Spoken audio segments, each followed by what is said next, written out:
Hello, everybody.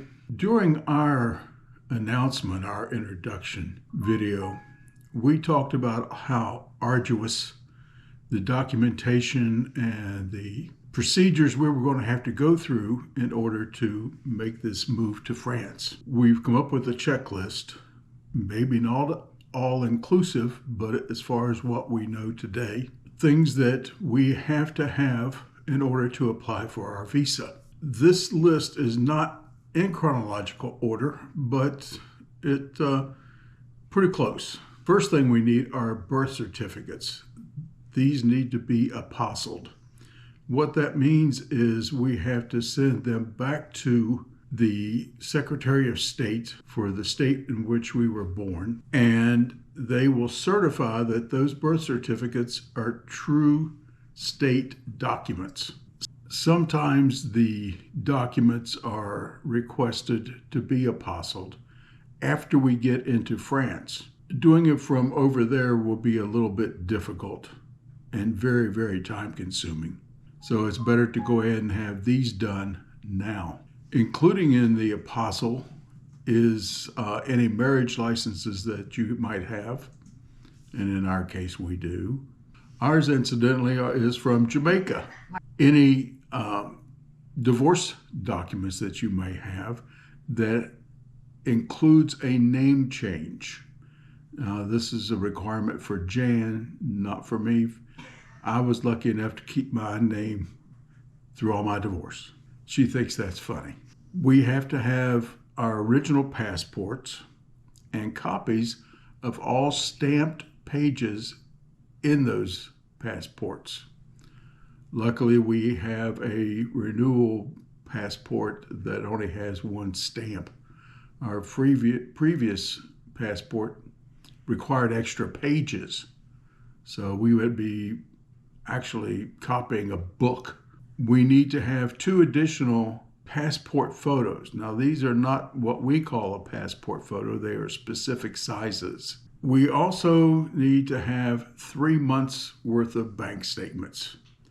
This is to show basically deposits, not what we are spending money on, but they want to verify that we actually have X number of dollars routinely going into our checking account and available for use.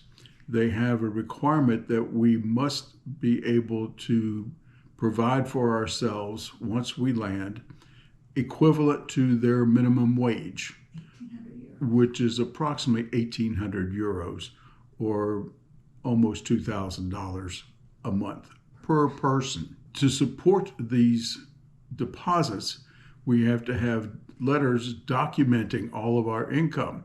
That's retirement, Social Security, annuities, etc. For landing in France, they want to know that we have a place to stay for at least 3 months. Now, we can move at any point in time after we arrive, but we must at least show 3 months of residence. So this is something that we are going to be using an Airbnb for, because we don't want to lock ourselves into a lease long-term right now. The French healthcare system is very good, but we can't get on it until after 3 months from our arrival date. So we have to have proof of 1 year's worth of medical insurance. This is coverage of 30,000 euros per person. We have to have a cover letter of why we want to move to France and any details around that. A signed handwritten statement that says, I will not work in France. And then for Lucy, we have to have a statement from the U.S. Department of Agriculture clearing her for entry. There's no boarding for her once she arrives. She actually gets her own puppy passport on arrival. This procedure starts 10 days prior to our departure date. We can have our tickets, everything ready to go, but if we don't get that approval back within that 10 days, everything goes on hold. For subsequent arrival, we need to go ahead and get a health certificate from our doctors and any prescriptions that we want to have filled over there once we get that doctor. Now, we are going to need multiple copies of each of these documents for renewals applications. Once we arrive in France, we have to renew it once every year, up to 5 years. And then at the 5-year interval, we could apply for 10 years. The one thing we have learned is we never send originals to anybody because they never come back. And to also be prepared for multiple requests for the same document. And as they say, it's France.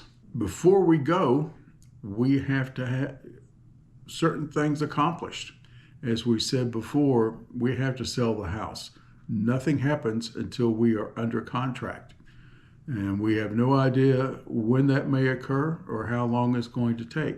So everything from this point on is pretty much in limbo. We need to go through the house and locate everything that we want to take with us. That's clothing, any incidentals, cooking items, personal stuff, whatever.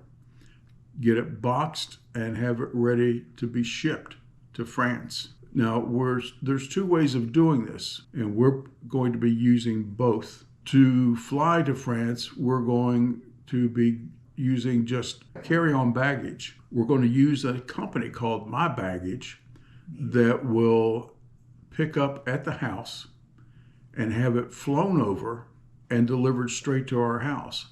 Now, this is going to be any kind of like bulk stuff, like clothing, long-term clothing needs, our toiletries, etc. Then the third, we will contract with a company to have everything left over, put in boxes, and share a contact with other people also moving to Europe, not necessarily France. Once it arrives, it will then be delivered to our apartment, wherever that may be. Of course, it has to go through customs, and this is something that may take 10 to 12 weeks. So we don't want to pack anything in there that is immediate need. We have to sell the car. Once it's sold, we're going to be renting a car.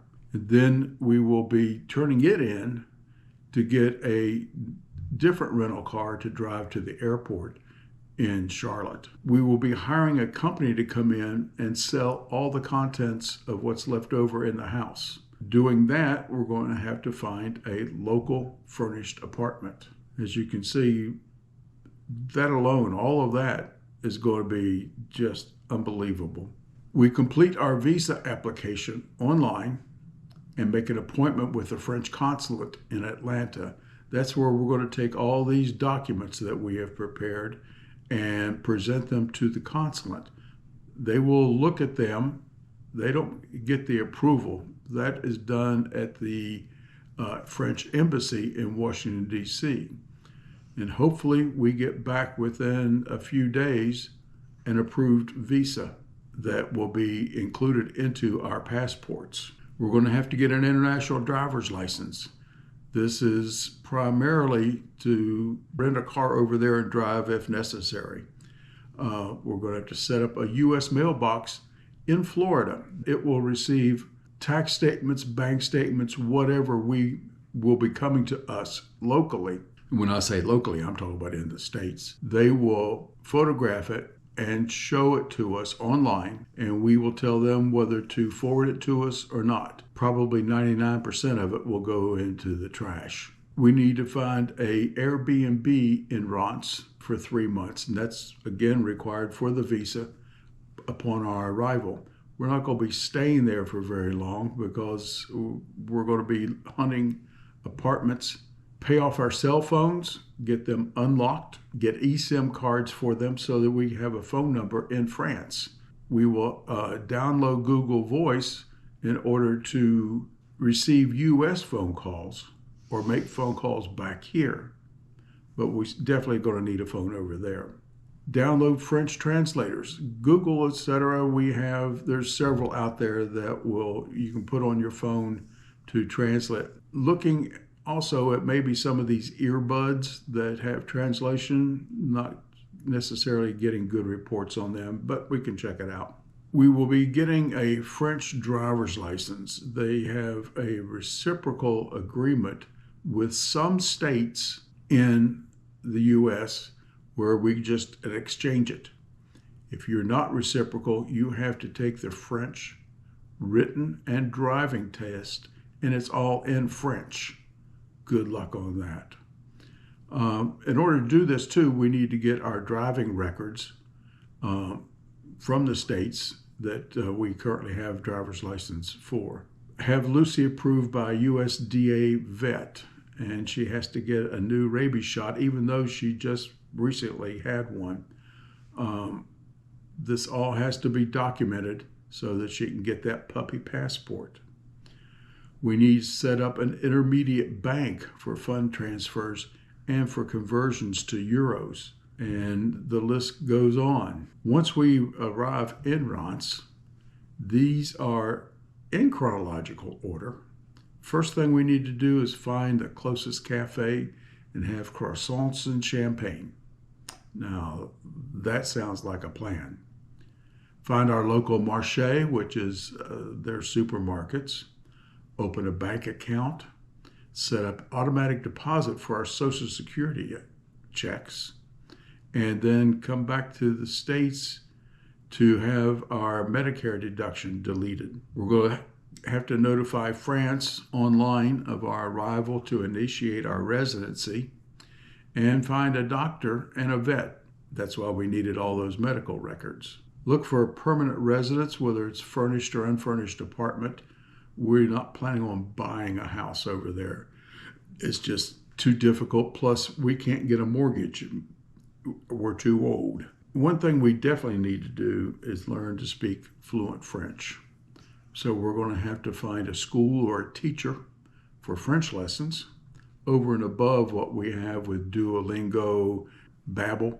We need to find a translator for all those documents that we were talked about in the beginning. Some of the states require French translated documents, some don't. Not sure about ours, but if they need to be done, it has to be done by a court-approved translator, not Aunt Pearl. Then finally, maybe, we're going to exchange our South Carolina driver's license for the French driver's license.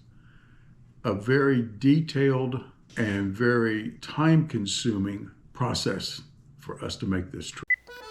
Thank you for joining us. I hope you enjoyed this video and that you found it very informative. Until next time, a bientôt.